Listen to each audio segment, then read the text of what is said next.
Sir, আমার স্মৃতিশক্তি খুব দুর্বল। রুবিনা কিন্তু অপেক্ষা করে আছে। এই রুবিনা কারা? স্কুলে পড়তে আসিস না প্রেম করতে? আর পুরো ক্লাস তোর এক্স নাকি? না স্যার, কিছু পেন্ডিং আছে। আর এটা তো জাস্ট ইমোশন স্যার। ইমোশন তোর মাথায় ঢুকাবো। আর খাতা কোথায়? স্যার, আমার স্মৃতিশক্তি খুব দুর্বল।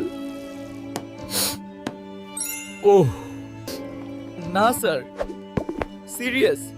গত সপ্তাহে আমার ব্রেকআপ হয়ে গেছে। কেন? আমি গার্লফ্রেন্ডের নামটাই ভুলে গিয়েছিলাম।